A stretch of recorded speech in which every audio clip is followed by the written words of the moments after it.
Cada vez se fala mais em imersão, em tu sentir aquilo que os personagens estão sentindo.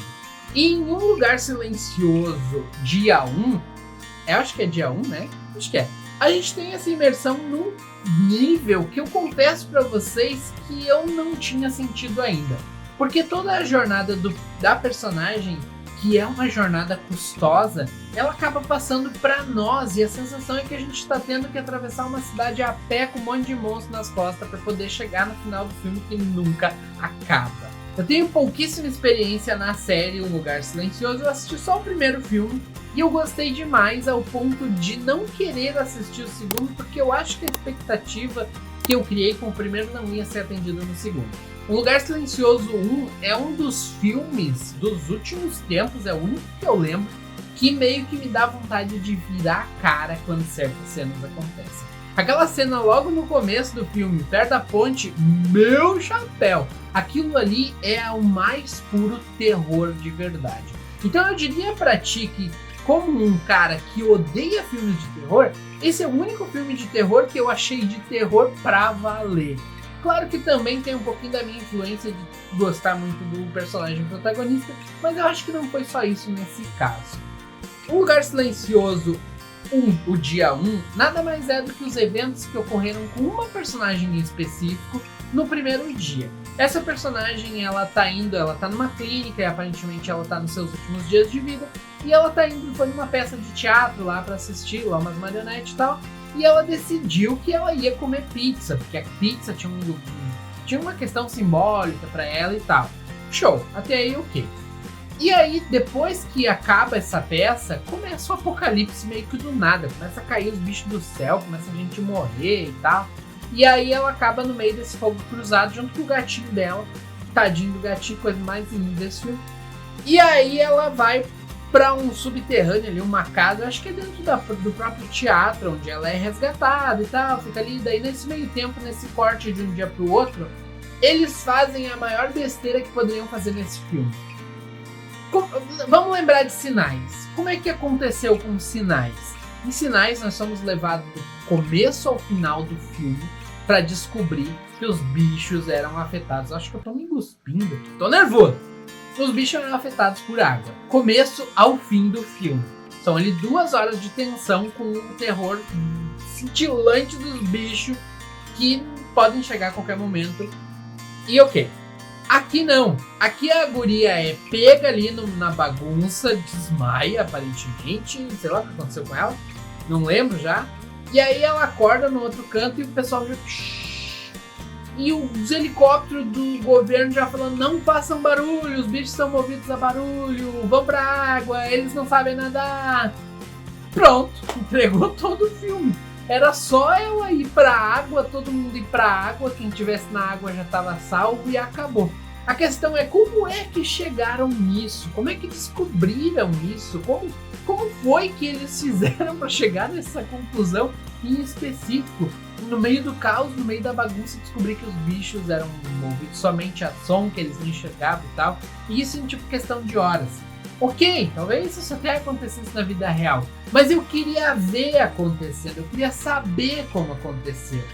Mas aqui nós temos um início de apocalipse em que nós somos levados a assistir os olhos de uma pessoa que ela tá pouco se lixando, pra não falar outra coisa, com a própria vida dela. E aí meio que tira todo o sentido do herói. Não temos uma heroína aqui de fato. Não tem ninguém com vontade de sobreviver ali naquele corpinho da protagonista. E aí, por conta disso, ela não tem aquele instinto de sobrevivência. Ela não vai carregar pessoas por aí. E ela chega ao ponto de nitidamente não se importar com a vida dos outros. Visto que em dado momento ela encontra 2 crianças, as crianças vão com ela, tipo, vamos junto.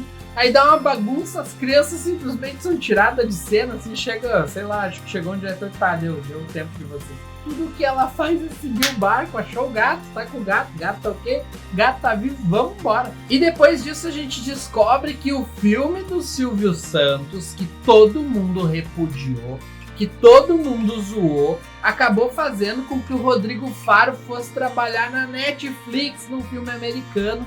Ele aparece ali e começa a acompanhar ela, começa a seguir ela. Ele aparece muito do nada, ele tava dentro d'água, não teve chuva, não teve alagamento, não teve nada disso.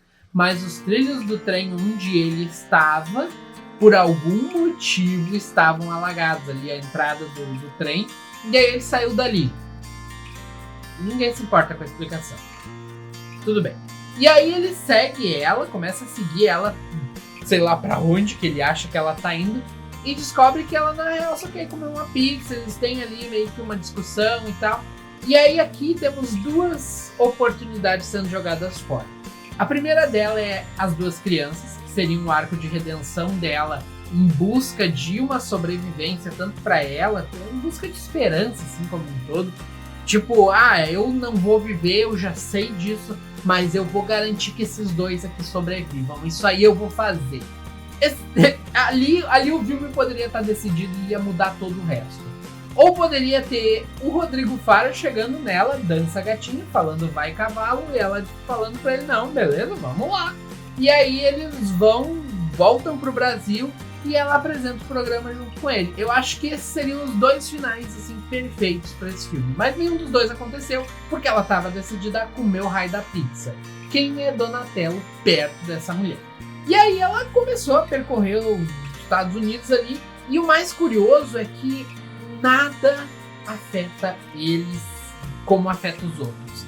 E aí é aquela coisa do tipo, que se dane se vai ficar estranho, talvez ninguém note.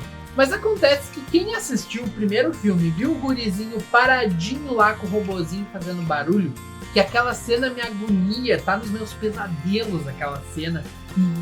Que cena horrível, mas é maravilhosa ao mesmo tempo.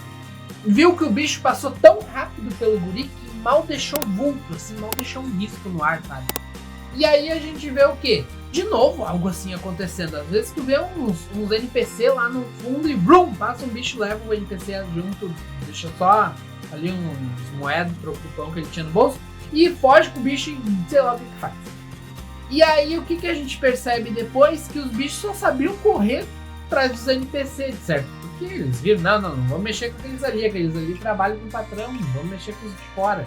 E aí tem uma cena de ação onde a protagonista, que eu nem lembro o nome, e o Rodrigo Faro, que é Rodrigo Faro o nome dele, eles saem correndo e os bichos não alcançam eles de jeito nenhum, não conseguem pegar eles, não chegam, tá os dois assim, eu não aguento mais correr. E o bicho tá, não, vai lá, vamos dar mais 5 minutinhos aí pra tu, vamos te dar uma vantagem. E aí acontece que eles fogem dos desafios, chegam na pizzaria, vamos pular pro final do filme quase, e na pizzaria eles descobrem que a pizzaria foi destruída, tipo, tá todo o bairro ok e a pizzaria blum, a pizzaria desabou, só a pizzaria mesmo. E é uma cena muito rapidinha, acho que eles botaram um frame muito mal editado, eu não quis pausar pra ver também, mas eles fizeram uma edição muito porca, provavelmente, daí a câmera passa assim, ó, sabe, ela não para na pizzaria pra mostrar a pizzaria destruída. E aí ela fica triste, obviamente, porque ela queria comer pizza, né? Fazer o quê, né? Eu também tenho esses desejos de vez em quando, mas eu não saio por aí correndo o mundo, eu peço um iFood. E aí eles vão para outro lugar comer uma pizza. Até achei que ia rolar um beijo, mas eu acho que o Rodrigo Faro é casado. E aí ela decide, não, peraí, a gente tá perto, isso é outra coisa. Porque tá o povo, aqui tá a cidade, aqui tá Nova York, ó, aqui no meio da tela. Tá o povo, todo mundo aqui. Ele e ela, o Rodrigo Faro e a personagem estão aqui, e eles estão vindo pra cá comer pizza, ó, aqui, nesse ponto. Enquanto o resto da população toda que tá tentando se salvar aí pro lado dos barcos tá indo pra cá. Ou seja, os barcos estão aqui, a pizzaria aqui, mas em algum momento a gente descobre que a Terra é redonda e na verdade eles fizeram esse movimento aqui e ambos foram todos pro mesmo lugar. Porque o barco é ali do lado da pizzaria que eles enxergam assim da sacada, assim, ó, do bar que eles estão. A pizzaria não existe, esqueça a pizzaria. Não sei o que vocês estão falando de pizzaria. O barco tá ali do lado, e daí ela pensa, não, peraí, pega meu casaco aqui, agora tu é o protagonista, toma meu gato, que não tem serviu pra nada, trocar duas crianças por um gato, E aí a única coisa legal do gato é que ele tem uma canjica. E aí ela ajuda ele, ela atrai os bichos e tal pra se sacrificar pra poder salvar o cara. Ou seja, com ele ela se importa. Na real ela tá se importando com o gato, né? Não com o cara. E aí o cara corre e o gato mergulha. Nunca vi um gato tomar tanto banho que nesse gato, porque ele vai pra dentro d'água o tempo inteiro. E aí vai e salva o cara e era isso. Inclusive quero falar uma coisa assim extra, que se por acaso fosse eu no lugar do Rodrigo Faro, com toda certeza eu ia morrer ou tentando correr dos bichos, que eu ia cansar no meio do caminho, ia ter que ficar uma meia hora descansando. Ou na hora que eu caísse na água, porque eu não sei nadar, eu sei só me afogar, o único talento que eu tenho pra usar dentro d'água é esse. Ou talvez o gato ia me arranhar, eu ia ficar nervoso, ia gritar e o bicho ia me matar. Então eu não ia sobreviver em hipótese alguma nesse apocalipse, assim como a maioria de vocês, que eu tenho certeza que tem medo de bichos gigantes de 8 patas aí que devoram pessoas. Então é isso, o filme é ruim pra caramba, não assistam, fiquem com a experiência do Lugar Silencioso 1, que é exímia. Muito obrigado, um forte abraço, nos vemos no próximo vídeo. E fui.